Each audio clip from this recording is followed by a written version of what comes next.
céu não haverá gemidos, e o céu será de glórias para mim, no lindo céu.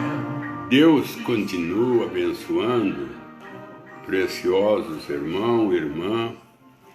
Que Deus, pela sua graça e misericórdia, ajuda você a vencer todos os obstáculos que surgem na sua frente, ao seu lado. Principalmente vencer a gente mesmo. O maior inimigo da gente é a gente mesmo, disse o irmão Branham.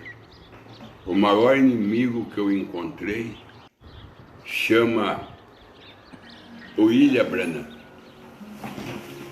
É ele que atrapalha Deus. O maior inimigo do irmão Branham chamava William Branham. Ele disse porque atrapalhava Deus. Então o maior inimigo meu sou eu mesmo. O maior inimigo seu é você mesmo. É você que atrapalha Deus. Você, eu, nós, como ser humano, temos uma facilidade de pegar ódio, de ter reservas, de ter amargura, e isso atrapalha Deus. E Deus não pode ser atrapalhado. Deus quer trabalhar com liberdade. Isaías disse assim: Deus está pronto para nos salvar, abençoar. Ele não está com a sua mão encolhida, nem está com o seu olho fechado. Mas é o nosso pecado que faz separação entre nós e Deus. Deus está pronto para nós perdoar, para nós ajudar, para nós animar, encorajar. Mas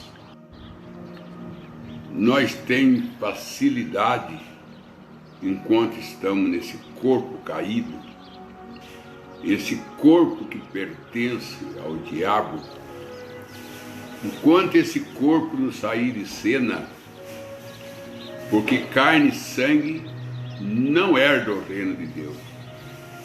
E Jesus disse: a carne para nada aproveita. Nada, não tem proveito nenhum na nossa carne para Deus. Não. O apóstolo Paulo, quando ele fala ali em Romanos 7, ele fala: o que eu quero fazer, eu não faço, mas o que eu não quero fazer, eu faço. Miserável homem que eu sou. Ele chama ele de miserável homem. Isso é em Romanos 7. Em Romanos 8, ele já fala: nós gememos em nós mesmos, esperando a redenção do nosso corpo. Esperando. É onde nós estamos nesse momento, é esperando a remissão do nosso corpo, que é o corpo glorificado. O corpo glorificado é ponto final em tudo. O corpo glorificado, nele não tem, o ódio não entra nele, a amargura não entra nele, velhice não entra nele.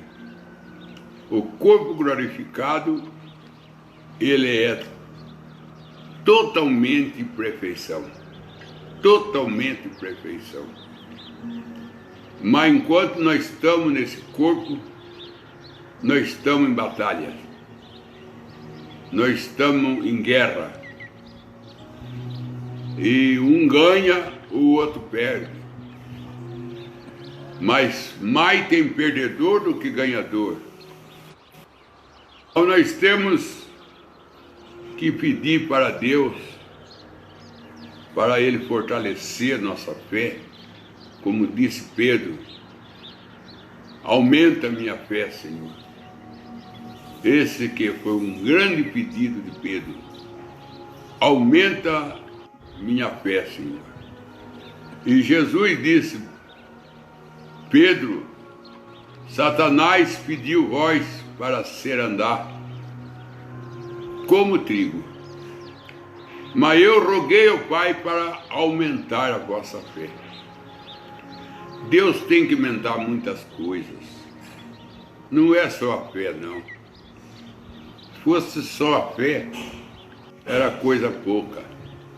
Deus tem que aumentar o nosso amor para o outro.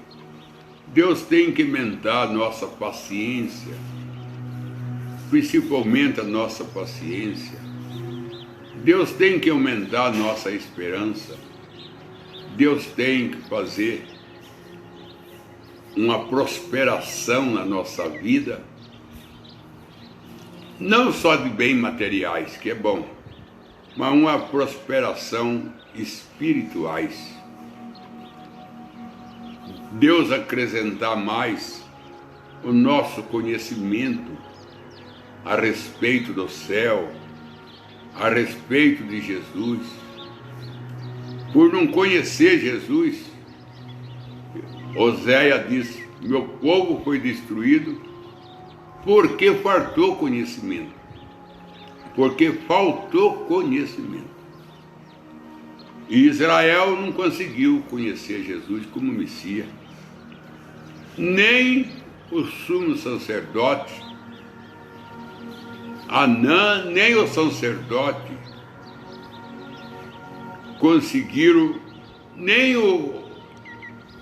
os príncipes, nem os governantes conseguiram conhecer Jesus como Messias. E até hoje Israel ainda não conhece Jesus como Messias. Estão esperando o Messias, e o Messias já veio faz 2000 anos. E eles até hoje ainda estão esperando. Embora que Israel tenha um desconto, porque Deus que cegou eles, para nós poder ver. Deus quis dar uma oportunidade para nós, o povo gentil, e Ele cegou Israel para nós ver, para nós reconhecer. Mas o conhecimento de Jesus, conhecer Ele como Deus, conhecer Ele como Salvador, conhecer Ele como Senhor, conhecer Ele como o lírio dos vales, conhecer Ele como a rosa de Sarão, que foi espremido no Calvário para nós perfumar. Conhecer Ele como nosso único e suficiente Salvador. Conhecer Ele como a nossa rocha, que na hora dos vendavais é Ele que cerca o vento para manter nós em paz. Jesus disse em São Mateus: bem-aventurados o limpo de coração, esse é que vai ver Deus.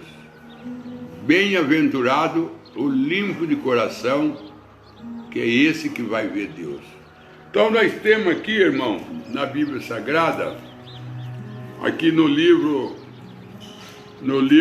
de Gênesis, aqui começando no capítulo 25, tomou Abraão outra mulher, cujo nome era Quetura, e ela lhe deu à luz Zida, Joquida E aí por diante, ela deu 7 filhos a Abraão, além de filha. Abraão viveu 145 anos. Com 100 anos, ele foi transformado. Até ali, Abraão viveu uma vida de encontro com Deus, vivendo as 7 eras da igreja,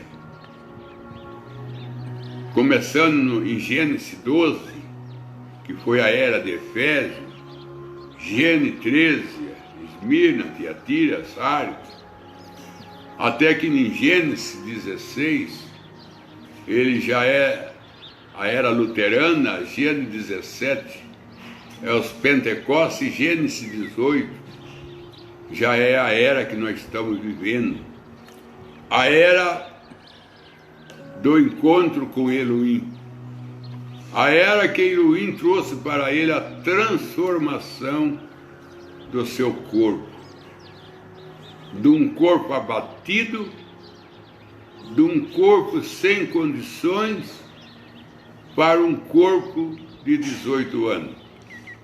Não somente Abraão, mas também Sara. Ela voltou a ser uma moça de uns 18 anos de idade. E ela se tornou tão bonita que o rei Abimeleque, quando viu Sara, nenhuma moça do seu reino era bonita que nem Sara. E ele até quis casar com ela. Ele até quis casar com ela. E só não casou porque Deus impediu. Mas ele não conseguiu ver Sara como esposa de Abraão, porque os dois eram muito jovens, cerca dos seus 18 anos. E foi transformação mesmo.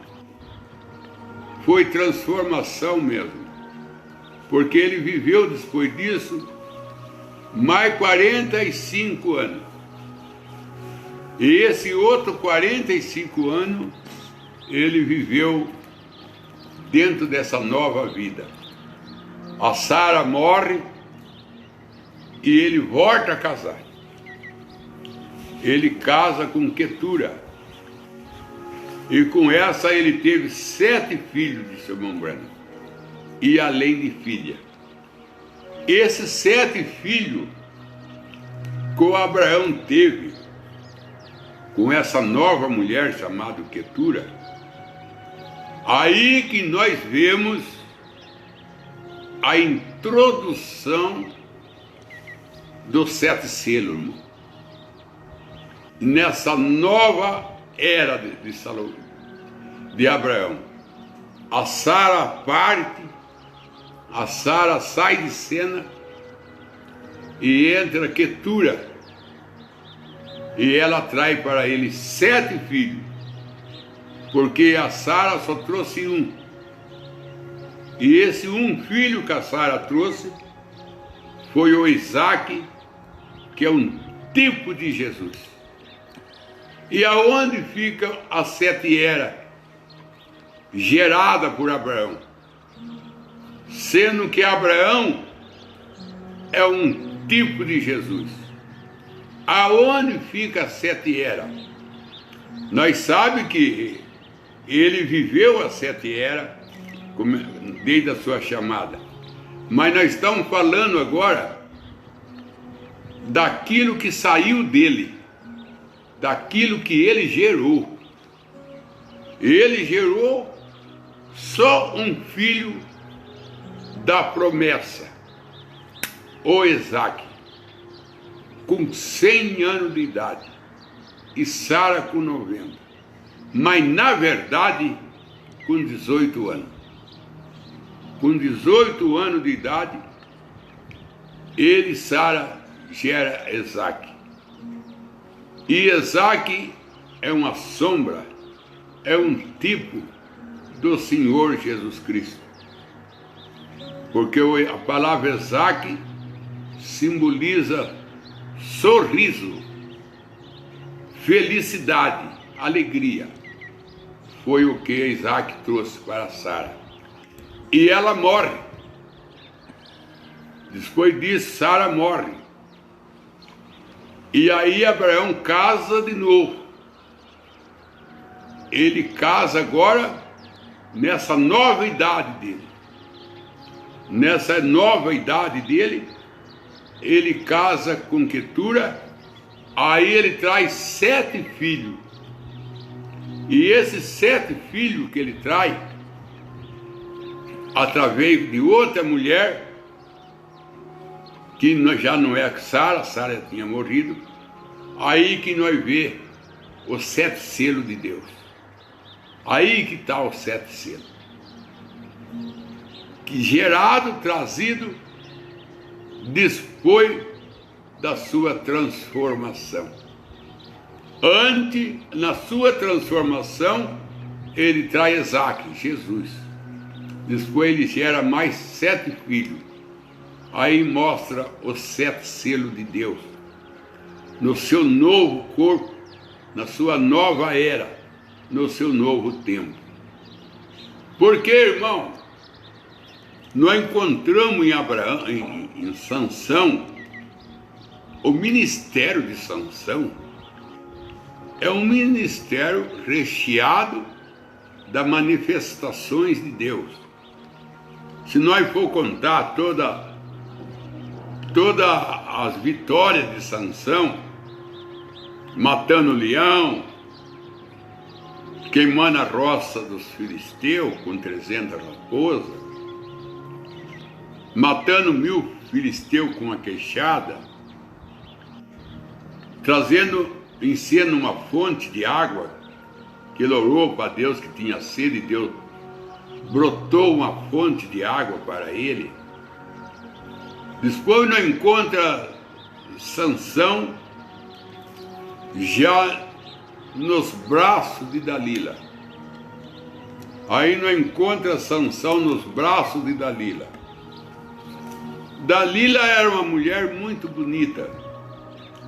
E ela era uma mulher contratada pelos filisteus para saber aonde estava a força de Sansão. A Dalila não entrou na vida de Sansão por uma conquista dos 2 jovens que se encontram, dos 2 jovens que olham para o outro e cruzam seus olhares, seus sorrisos. Não. A Dalila, ela foi contratada, ela foi salariada para entrar na vida de Sansão e descobrir aonde estava a sua força. E quando ela entra na vida de Sansão, ela já entra procurando descobrir aonde estava a sua força. Por que é que Deus usava ele? O que fazia Deus usar ele? Qual era o segredo? Porque tinha um segredo. Qual era o segredo de Deus usar tanto Sansão? E a Dalila foi contratada pelo filisteu para descobrir aonde que estava o segredo, aonde que estava o mistério que segurava Deus na vida de Sansão. E ela fez várias tentativas. E ela perguntava para Sansão: se você me ama, declara para mim aonde que está, ou por que Deus te usa assim? O que faz Deus usar você? É oração? É jejum? Não era. Ela não via Sansão tanto em oração, tanto em jejum. Então o que é? Sansão, ele falou para ela: se você me amarrar meu cabelo com uma corda nova, eu perco a força. E ela amarrou e chamou os filisteus. E os filisteus veio. E os filisteus não estavam longe. Quando Sansão estava no colo de Dalila, o filisteu estava ali atrás da porta. O filisteu estava ali atrás da parede. É só ela dar um sinal, ele já chegava. E Sansão não percebia. Ele não percebia, irmão, que a Dalila era inimiga. E nem percebia que ali ao redor da casa, os filisteus estavam ali, esperando um sinal de Dalila. Sansão perdeu os 2 olhos dele, naturalmente falando. Mas espiritualmente falando, ele já estava cego. Espiritualmente falando, Sansão já estava cego. Ele não via Dalila como inimiga. Não. Ele não via os filisteus atrás da porta ou atrás da parede, combinado com Dalila, todo em comum acordo para atacar ele, tirar dele o que levava a Deus usar. Estava tudo ali. E Sansão não via. Sansão não sentia que ele estava sendo traído. Sansão não estava totalmente cego, espiritualmente falando. Ele estava totalmente cego. Que aquela linda mulher que aponta para a igreja, né? Aquela linda igreja, aquela formosa igreja, era a maior inimiga que ele tinha. Aquela formosa igreja chamada Dalila, ela estava sendo salariada para tirar Deus da vida dele. O que Dalila queria tirar Deus da vida de Sansão, custasse o que custasse, ela queria tirar Deus da vida de Sansão. E ela procurou saber o que é que Sansão fazia para manter Deus usando ele. Ela tentou uma vez, não funcionou. Ela voltou: Sansão, você está me enganando. Fala, se você me ama, fala onde está o seu segredo. Ele já disse para ela tecer lá determinado fio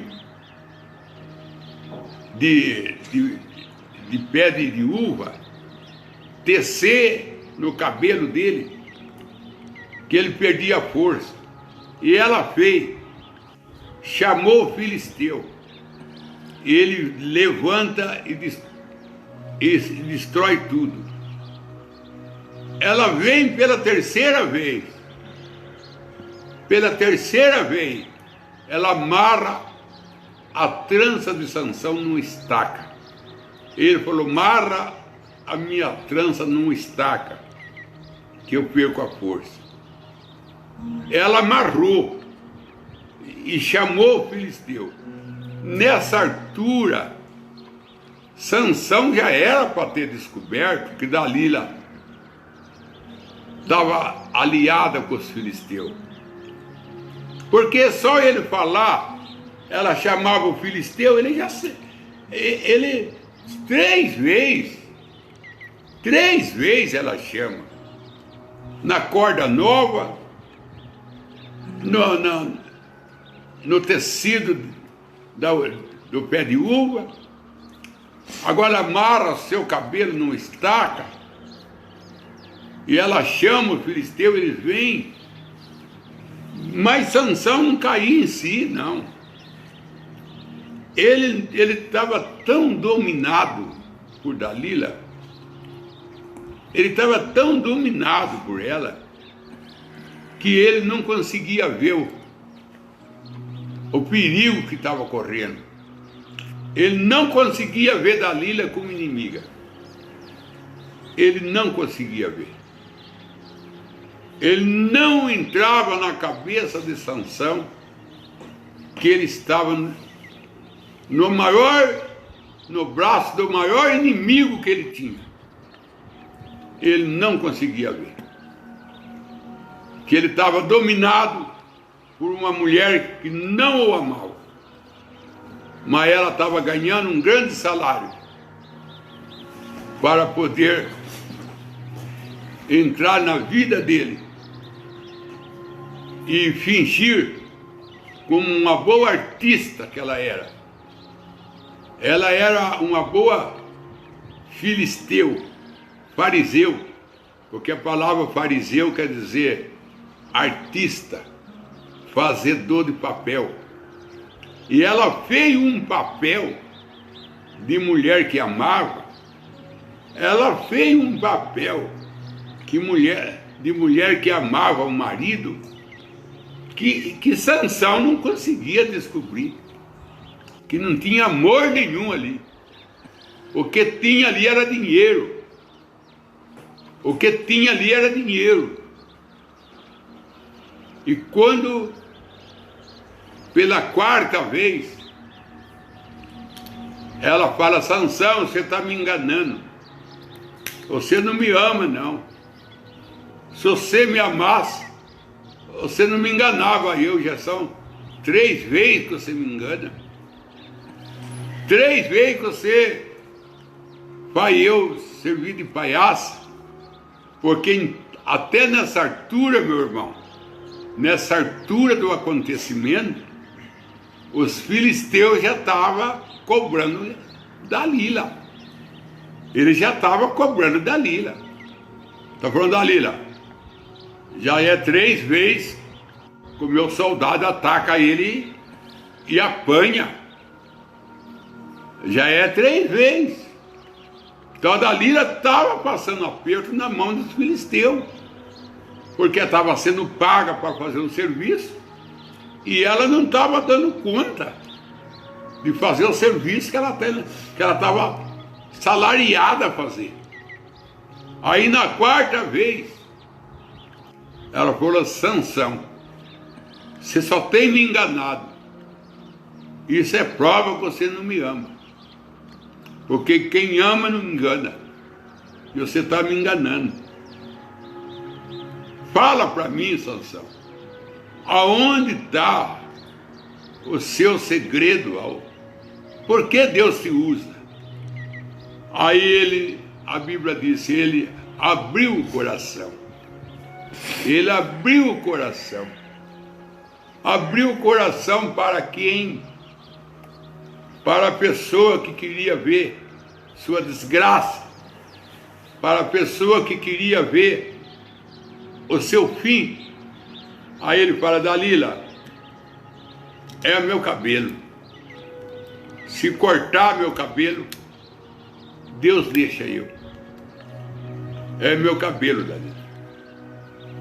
É meu cabelo. Mas ele já estava dando pista para Dalila. Ele mandou amarrar o cabelo com corda nova, ele mandou amarrar o cabelo com fio virgem, depois mandou amarrar o cabelo dele numa estaca.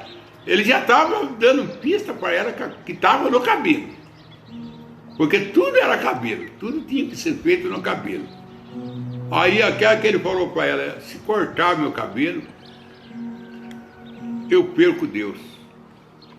Aí a Dalila fez ele dormir, porque não foi ela que cortou o cabelo dele. Quem cortou foi os filisteus. Aí ela chamou o filisteu, ele já veio e cortou o cabelo dele. Aí ela falou para ele: Sansão, o filisteu está vindo. Ela parecia que ela era uma guarda dele, para avisar que o filisteu vinha. Tudo isso aí ela fazia para convencer ele. Então Sansão, quando ele levantou sem o cabelo, e era o cabelo que Deus queria, ele não tinha. Aí ele se tornou um homem comum, igual a todos os homens. Porque Sansão não era um homem comum. Ele era um homem diferente. Mas quem fazia ele ser diferente era Deus. Porque todos nós somos iguais. Se nós tem alguma diferença, é Deus que faz nós ser diferentes. É a graça dele, é a misericórdia dele que faz nós ser diferentes. Mas se nós perder a graça, se nós perder a misericórdia de Deus, não é igual qualquer um aí do mundo. Nós se torna igual. Nós faz o que eles fazem. Nós vestimos o que eles vestem. Nós se comporta como eles se comportam. Nós se comportamos. Basta que nós perde Deus. Quem faz a diferença é Deus. E continua fazendo a diferença. Quem faz aquele irmão ser diferente, é Deus na sua vida. É que faz você ser diferente. Mas se perder Deus, se torna iguais. E os filisteus tiram os 2 olhos dele e leva ele para um moinho. Nesse moinho é onde eles moíam o trigo, eles moíam o milho para fazer fubá, moíam o trigo para fazer farinha. Era um trabalho de burro, era um trabalho que o burro fazia. O boi era trabalho de animal, eram os animais que viravam aquele moinho. E ele deu descanso para os animais. Tiraram os animais, sortaram lá no pasto o boi, o burro, porque aí falando assim, agora nós não precisa mais de vocês, que agora nós temos Sansão. E ele tomou o lugar desses animais e começou agora a moer trigo para os filisteus, dia e noite, empurrando aquele moinho. Não sei se tinha sua hora de descanso, estou falando dia e noite, mas talvez ele tinha sua noite para dormir, mas de manhã cedo já começava a moer os filisteus. Os pão que os filisteus comiam, as polentas que os filisteus comiam, o bolo de milho que o filisteu comia, era tudo Sansão que moía. Tudo Sansão que moía. Se tornou um empregado do filisteu gratuitamente, como Israel se tornou lá no Egito. Trabalho a troco de comida. E esse Sansão empurrando esse moinho, e eles moendo. E ele não moeu um dia só, não. Ele ficou um bom tempo ali. Porque o seu cabelo cresceu. Porque o seu cabelo cresceu, o cabelo não cresce de um dia para outro, a não ser que Deus fez um milagre no cabelo dele. Mas ele passou a mão no seu cabelo, ele viu que o seu cabelo voltou. O cabelo estava lá de volta. E ele falou assim: o que Deus quer de mim é cabelo. E eu tenho cabelo. Ei, coisa bonita. O que Deus quer de mim é cabelo. E eu tenho cabelo. O que Deus quer de mim é fé. E eu tenho fé. O que Deus quer de mim é que eu aceite Jesus. E eu tenho aceitado. O que Deus quer de mim é que eu seja o adorador dele. E eu tenho sido um adorador. É bom a gente sentir que a gente tem aquilo que Deus quer. A gente sentir que a gente tem aquilo que Deus quer que a gente tenha. E o que Deus queria dele era só o cabelo. E ele tinha o cabelo. O olho dele Deus não queria. Tanto é que vazaram, arrancaram o olho dele, e Deus não era o olho dele. Não, era o cabelo. E ele tinha o cabelo. Aí ele falou, o que Deus quer eu tenho.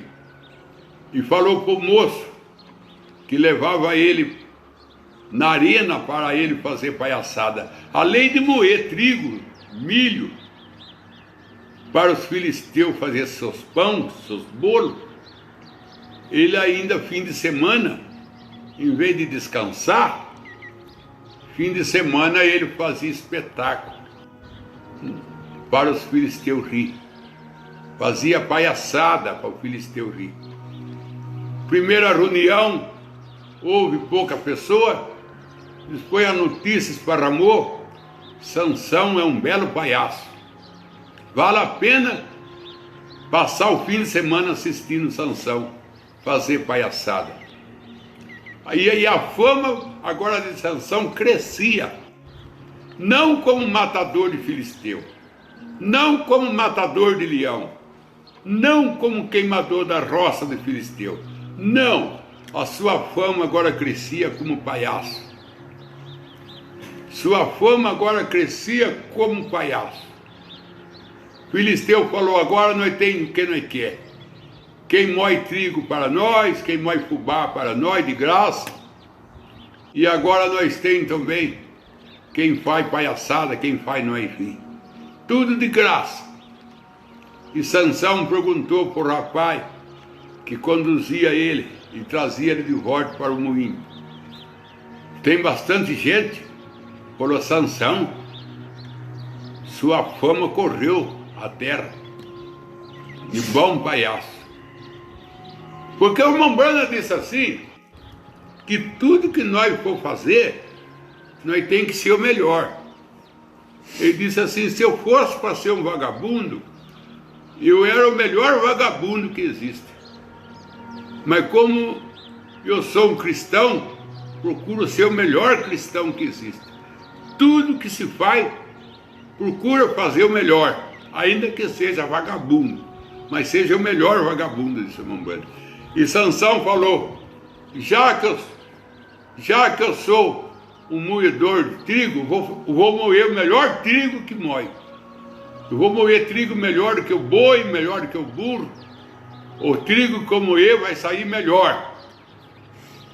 E quando ele foi para ser palhaço, ele falou, você é o melhor palhaço que já teve. Você é um palhaço que eu vou fazer todo mundo rir. Eu vou fazer o melhor. Se a minha função é ser palhaço agora, eu vou ser o melhor palhaço. Aí encheu a arena. Sua palhaçada valia a pena assistir. E todo mundo foi. Porque um foi falando para o outro, e a fama dele correu a terra como palhaço, principalmente a terra dos filisteus. Todo mundo pegou sua carruagem, sua carroça, seu cavalo, sua charrete, todo mundo foi. Vamos ver o palhaço. Diz que ele é muito bom. Vamos assistir ele. E ele perguntou para o moço, como é que está a arena? Não cabe gente, Sansão. Tem gente até no telhado. Ele falou assim, então, hoje é meu dia de acabar com tudo. Porque quando a terra multiplicou, Deus falou, a terra tem sido multiplicada. Multiplicou o homem sobre a terra. Deus mandou dilúvio. Multiplicou os assistentes de Sansão. Sansão matou tudo. Quando multiplicou, no dia de Cristo, os demônios, Cristo matou tudo. Quando multiplicou os zombadores de Cristo, quando multiplicou as incredulidades, Cristo matou tudo. Agora multiplicou novamente a incredulidade, multiplicou o homem, multiplicou as casas. Irmão Brana disse, aonde eu ia matar um coelho, hoje é tudo cidade. Os homens têm multiplicado e multiplicado, a cidade tem multiplicado. Cidade que há 20 anos atrás era 100 mil habitantes, hoje é 300. Cidade que há 50 anos atrás era lá 20 mil habitantes, hoje é 400. Tenha multiplicado novamente. A arena está cheia, cheia de incrédulos. A arena está cheia. Tinha até no telhado. Até no telhado vai casa. Uma em cima da outra. Até no telhado. Então Sansão falou, hoje é meu dia de acabar com eles. O multiplicar, multiplicou. Então, quando multiplicou os homens, Deus mandou dilúvio. Agora multiplicou também a arena, eu vou trazer um dilúvio em cima dele. Não de água, mas de entulho. Vou entulhar tudo em cima dele, esse prédio. E ele falou para o moço, aonde é a tua coluna principal, que é as duas igrejas que nós temos, mãe e filha, né? As duas principais colunas da incredulidade que nós temos. Igreja Católica e denominação mãe e filha. As duas colunas que sustenta, que mande a incredulidade contra Deus. Sansão falou, vou derrubar tudo. E ponhou a mão numa coluna e ponhou a mão na outra, que ele falou para o moço, leva eu nessas duas colunas principais, você sabe onde é? O moço falou, eu sei, Sansão. Provavelmente, Sansão tinha falado de Deus para esse moço, porque era ele que ia buscar e levar Sansão. Porque ele podia ter levado Sansão numa coluna falsa. A palhaçada ia ser maior. Mas ele levou Sansão na coluna certa. Era duas colunas que sustentavam todas as outras, as duas colunas principais. Sansão falou, me leva eu nela. É as duas torres, né, dos Estados Unidos, onde foi explodida, que era o cartaz postais dos Estados Unidos. Então, Sansão ponhou uma mão numa coluna e uma mão na outra. Nessa altura, os filisteus começou a perguntar, o que ele vai fazer? O que ele vai fazer? Com as duas mãos na coluna, e era só gargalhada. Quer dizer que ele vai derrubar nós? Quer dizer que ele vai derrubar esse templo? Só falta ele querer fazer isso. Pelo jeito, o que quer fazer? Ele falou para o moço, leva eu para descansar um pouco. Quero descansar. Leva eu nas duas colunas que eu vou descansar um pouco. Ele falou que ia descansar. E o rapaz levou. Ele falou assim, descansar? Eu vou derrubar essas duas colunas, vou abrir ela. E põe uma mão na uma e põe uma mão na outra. E falou, uma vez mais, Senhor. Uma vez mais. Tanta vez o Senhor tem me usado. Contra o leão. Contra a roça dos filisteus. Contra os filisteus 1000 matei. Eu orei um dia, o Senhor fez brotar uma fonte de água para mim.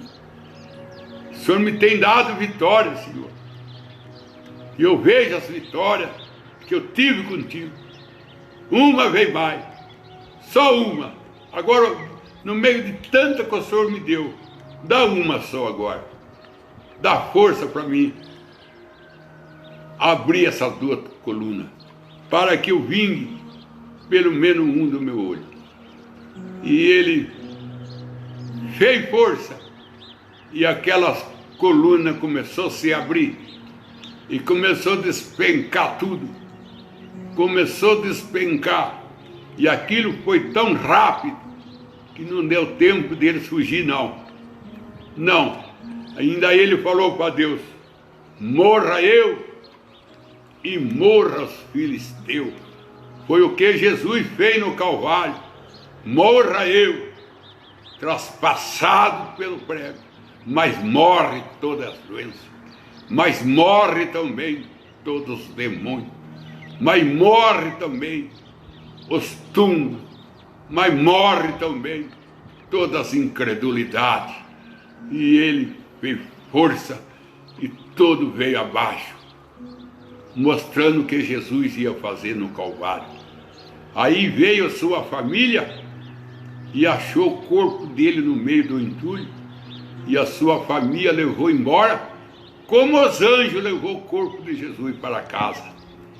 Aí em Atos 2, levou o corpo de Jesus para casa. A família dele levou para casa o corpo de Sansão. Mas Sansão teve um novo cabelo, que é os 7 selos. 7 era aquela 7 tranças que foi usada por sua mãe, foi usada por Dalila.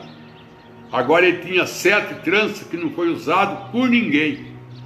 Que nem os 7 fios de Quetura. Ninguém fala. Presta atenção que ninguém prega sobre os 7 fios de Quetura. Os 7 filhos que Abraão gerou dentro da sua transformação, no seu corpo transformado, mostrando Jesus no Calvário. Agora gera 7 eras da igreja. 7 eras da igreja. Na sua transformação, com o seu corpo glorificado, quando foi que ele recebeu a transformação, ele gerou mais 7 filhos com Quetura. E Jesus agora gera, vem trazendo para nós 7 eras, 7 selos, todo para nós. Isso.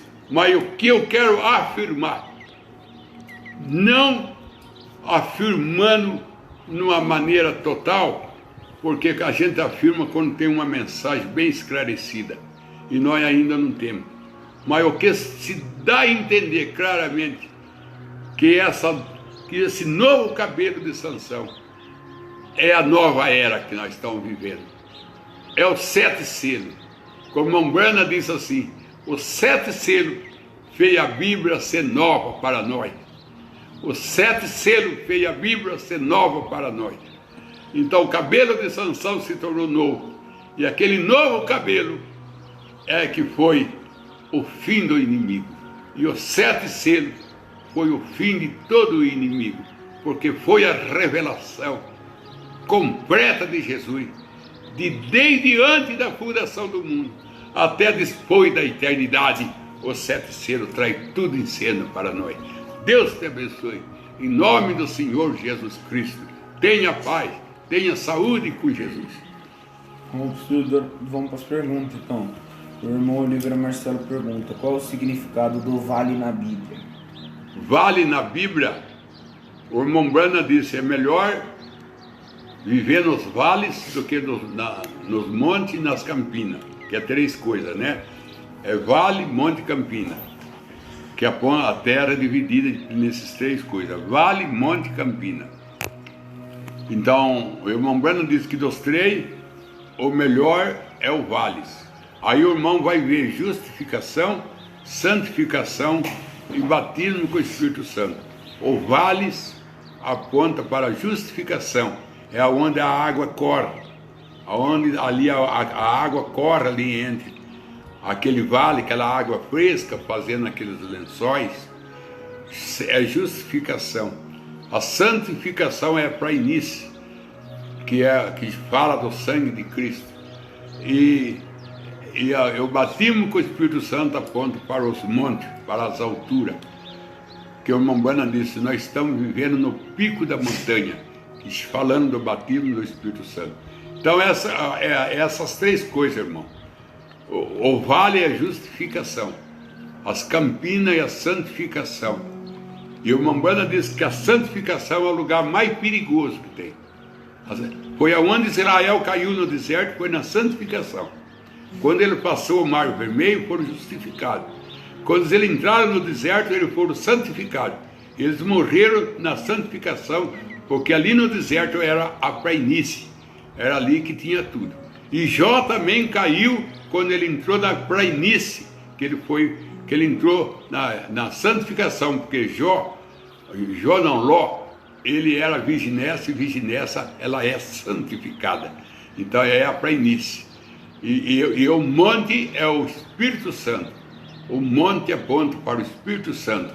É onde que nós sobe, lá nós vemos primeiro o sol nascer, e lá nós vemos por último o sol se recolher.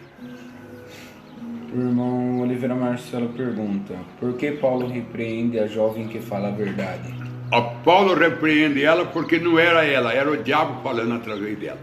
Na verdade, ele não estava repreendendo ela, ele estava repreendendo o espírito que estava nela. O espírito que estava nela, porque não era ela, era o espírito que estava nela que estava falando. E o apóstolo Paulo viu que era o demônio que estava falando. É o mesmo demônio lá do Gadareno que falou, que quis adorar Jesus. Aquele falou: bem sabemos, Jesus, que tu é o Cristo, que viesse nós atormentar antes do tempo. Era ele mesmo, elogiando Jesus, que Jesus era Cristo. Agora ele está aqui na frente, na mulher, na moça. Agora ele tem uma igreja, agora ele consegue uma igreja, e através dessa igreja ele começa a falar que o apóstolo Paulo anunciava o caminho da verdade. E Deus não aceita o demônio pregar. Deus não aceita. Deus não chamou Satanás para pregar a Bíblia. Deus chamou seus filhos, batizados com o Espírito Santo, para falar a verdade da sua palavra. Vamos para o filho de oração então. O irmão Roberto Gonzalo pede oração à sua família, aos irmãos e aos seus amigos, ao Gil das Costa, a todos seus familiares, Joel Williams, seu favor, família, seu tio, Selimar de Souza, família, em especial seus filhos, Adevanir Carmo, família por problemas de saúde, Oliveira Marcelo, mais do Espírito Santo em sua vida e pede oração à sua família, Lucinéia Perobão, ao aniversário de Joel Perobão, Aline Carvalho, a sua tia Laurinete que está com depressão, Thalita Nins, seu favor, família, em especial seu marido Romerito, Valdecir Padilha, para toda a sua família, Marcos Geraldo, família e mais do Espírito Santo em sua vida, Sônia Caldas, pede oração à sua família. O aniversário do Joel Perobão, a Neia está pedindo que Deus ricamente abençoe os anos de vida que você está fazendo, Joel, e que Deus acrescente cada vez mais na sua vida a graça dele, que você seja sempre um vitorioso como você tem sido. Agora mesmo você acabou de receber uma vitória, que você foi atacado pelo coronavírus e se ficou até afastado 14 dias. Você ficou encantoado, isolado, e você não pegou ele fortemente, que tirou seu apetite, tirou tudo, e agora Deus devolve para você a saúde, e que Deus continua dando essas vitórias para você. Nós sabemos, irmão João, que nós não deixa de ser atacado. Sempre nós vai ser atacado. Mas a libertação vem de Deus. Satanás sempre nós ataca, mas Deus sempre nos liberta. Ele sempre vai ter um laço para ele pôr o túmulo, mas nós sempre vai ter o Jesus para tirar nós do túmulo e devolver são e sadio para a família. Foi o que ele fez com Lázaro, foi o que ele fez com você. E que Deus continue te enriquecendo dessa brilhante fé que você tem na mensagem do Lombrana, esse conhecimento que você tem, que seja cada vez mais acrescentado. Senhor Deus, em nome do Senhor Jesus Cristo, eu oro a favor de cada filho e filha do Senhor que está ouvindo essa programação, e aqueles também que não estão ouvindo, porque nem todo pode ouvir, porque nem tudo tem a habilidade para mexer com o celular, nem tudo tem essa sabedoria, e também nem tudo tem tempo, mas tem no seu coração um desejo ardente de participar, mas pela consciência, mas pela motivo de vida, de sabedoria, não tem conseguido ouvir, Senhor Deus, mas o seu desejo está ali no seu coração de ser um participante. Mas de toda maneira ele é um participante, porque o Senhor leva a ele essa palavra, Senhor. Em nome do Senhor Jesus Cristo, estabelece a saúde dos teus filhos, das tuas filhas. Obrigado, Senhor, pela igreja estar cheia ontem, A igreja estava cheia, e não só cheia de pessoas, mas cheia de alegria, cheia do Espírito Santo, cheia de ânimo. Oh Deus, obrigado por tudo. Nós só temos uma coisa a fazer, é agradecer ao Senhor, porque o Senhor tem surpreendido nós, na hora difícil, na hora que nenhum peixe os apóstolos pegaram, o Senhor deu uma rede cheia de peixe para eles. Nessa hora tão difícil, Senhor, de tanto ataque do mundo, o Senhor tem dado uma rede cheia de peixe para nós. Muito obrigado, em nome de Jesus Cristo. Amém, Senhor. Amém.